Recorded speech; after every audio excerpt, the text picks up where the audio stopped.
bill be now read a second time, and I call the member for Barara. Thank you, Deputy Speaker. Deputy Speaker, one of the things I wanted to do when I was appointed the Shadow Minister for Indigenous Australians is to get out of Sydney, where I live, and out of Canberra, and to go and see some people in Indigenous communities, to come and see the joys, the culture and the challenges that Indigenous people face around the country. I know I'm sitting here at the table as the member for O'Connor, who represents large Indigenous communities in his electorate. I see my friend the member for Wide Bay with his community in Cherbourg. One of the things I was very keen to do was to visit communities, in particular where the cashless debit card had been there, so I can have a first-hand experience of talking to people about how life was like and about how the cashless debit card has affected and changed things for them. I'm sorry that the government has brought this legislation in so quickly, because it hasn't enabled me in the time available to get around to more communities, but I will be visiting more communities. The community I did have the privilege of visiting was the community of Ceduna, which is very, very well represented by the very popular member for Grey, Rowan Ramsey. Unfortunately, although the member for Grey had organised a terrific experience for us in Ceduna, meeting a wide range of different stakeholders and people, he had COVID in the time that I was visiting, but I was very delighted that our new Senate colleague, Senator Karen Little, joined me on that visit, and indeed she knew a number of people from the Indigenous community that we met on that particular visit. Ceduna sits on the west coast of the Eyre Peninsula. It's about halfway between Sydney and Perth. It's a very small community. About 2,000 people live there, and around about 20% or more are Aboriginal and Torres Strait Islander people. When I went to Ceduna as the Shadow Minister, I listened to different people in the community. I met with the council, I met with a range of social service stakeholders, I met with Indigenous people, and I wanted to find out from the people of Ceduna what effect the cashless debit card had had on that community. I think it's important to remember in the context of Ceduna the reasons for the introduction of the cashless debit card. This occurred in the aftermath of a 2011 South Australian coroner's inquest into the untimely deaths of 6 Indigenous Australians in and around the township over a 5-year period. Each of these individuals died well before their time, aged between 36 and 42, and the inquest into the 6 deaths found that alcohol abuse had played a significant part both in their life and in their death. These 6 Australians represented the profound hardships that the community in which they live had to contend with, and for the most part that was due to alcohol abuse. The impact of alcohol abuse can be devastating, not just for the person who's addicted, but for the community in which they live and for the service providers who have to respond. One of the images seared on my mind from the visit to Ceduna was talking to one of the local officials who said that before the cashless debit card, when alcohol was more freely available, the activities of people in broad daylight were quite shocking. And he told a story of right out the front of the council chambers in broad daylight. A man had taken a triangular fence post from a farm and was beating a woman in broad daylight in front of the council chambers. Just think of the horrendous injuries that would have been caused to that woman as a result of what was happening there. And will happen again, Julian. I'll take the interjection there from the member for O'Connor, who said it will happen again, and that was indeed the feeling very strongly from people there, both Indigenous and non-Indigenous that we spoke to, was that the cashless debit card, in limiting the amount of cash that was around, in limiting the discretion of people to spend money on alcohol and on gambling, had had a significant effect in making Ceduna a much more livable place.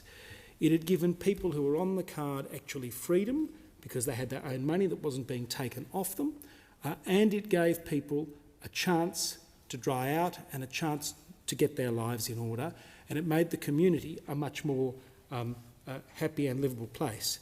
In Ceduna in particular, they have a wide range of people from communities outside Ceduna coming to visit at different times.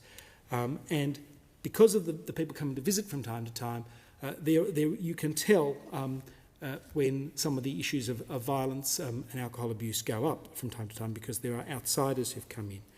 The cashless debit card has been a very important mechanism in terms of improving the life of everyone in Ceduna. When the cashless debit card was trialled in Ceduna in 2016, it markedly reduced the purchase of alcohol and gambling products, because only 20% of the welfare payments could be withdrawn as cash. The card wasn't introduced without deep thought and extensive consultation. It had extensive consultation. It was a trial. A cashless debit card was an important recommendation of the Forest Review report, creating parity. It was regarded as a realistic means of reducing the social harm caused by welfare-fuelled alcohol, gambling and drug abuse. And I make the point that the cashless debit card was never about punishing people who are on it. Any participant could apply to exit the program at any time by demonstrating a reasonable and responsible management of their financial affairs. The cashless debit card was part of a suite of measures to help improve people's lives in their circumstances. The Morrison government invested more than $110 million in support service for those communities that were using cashless debit cards. This included a $30 million jobs fund and a Job Ready initiative to strengthen local support services and to help participants in cashless debit card communities to upskill, to become job ready and to join pathways to employment, and a $50 million investment in drug and alcohol residence facilities. The Coalition's focus has always been to help those out of work prepare themselves to get into the workforce, and under the Morrison government the unemployment rate fell to 3.9%, the lowest in 48 years. The cashless debit card was just one of the important policy tools which allowed the Coalition government to achieve this figure. Everybody who moves from welfare to work achieves a personal victory in terms of self-esteem, a sense of contribution and, of course, in improving their financial position.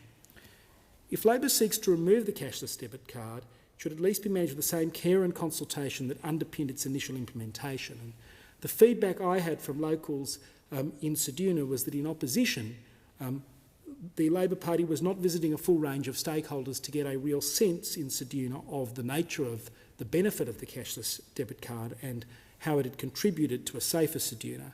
And again in government that they felt they weren't being listened to because people in the community realise that as there's more money for the purchase of alcohol, the situation in Ceduna will become worse.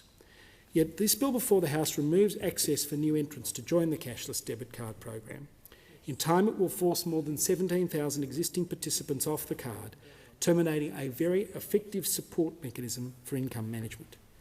The fears expressed by the Ceduna community are shared by communities across Australia. That is, that more available cash means more access to alcohol, and this in turn leads to more alcohol-fuelled violence and antisocial behaviour on and off the streets. As declared in the coronial inquest report I referred to earlier, the culture of excessive alcohol consumption deeply damages those who abuse it, but it also scars the families and children faced with the destructive behaviours that so often arise from it. The card doesn't solely apply to Indigenous Australians, and there are many non-Indigenous Australians who use the cashless debit cards to access welfare payments. As of 2021, Indigenous Australians account for 76% of participants in Ceduna, 82% in the East Kimberley, 48% in the Goldfields and 18% in the Bundaberg-Hervey Bay region. A crucial outcome of the cashless debit card was raised with me by so many women in the Ceduna community. They benefited from the quarantining of welfare payments, as instead of having to share their welfare payments or watch family payments squandered on alcohol and gambling, those payments were available for the essentials for which they were intended. The cashless debit card protected the vulnerable women and children in communities. For many women it meant a reduction in alcohol-fuelled violence. For children it reduced their exposure to alcoholism and helped to ensure they got to school with full stomachs. Other members of the community who didn't drink alcohol told us they welcomed the card because it protected their income from the desperate pressure for loans from relatives affected by alcoholism. Alan Sutter was the Mayor of Ceduna from 2006 to 2018, and Alan, like many in his community, is incredibly distressed by Labor's attempt to remove the cashless debit card. Alan shared a story with me that should be heard by all my colleagues in the House. Prior to the implementation of the cashless debit card, on any given night, anywhere between 50 and 100 children could be found walking the dark streets of Ceduna. When Alan asked a few of the children what they were doing out so late, their answer was heartbreaking. It was safer for these children to be out on the street rather than in their home confronted with alcohol-fuelled violence, abuse and neglect. Once the effects of the card were felt by the community, the streets were quiet. There were no longer children wandering the streets, as without limited access to alcohol or drugs, these children had a safe place to call home. The biggest beneficiaries, Alan confirmed, were the vulnerable members of the community, the children, the mothers, the women who'd previously been exposed to a neglectful parent, domestic violence or alcoholism. They now have a safe place to call home. And Deputy Speaker, all of that is under threat by the government's bill, which I oppose. I thank the member for Barara. The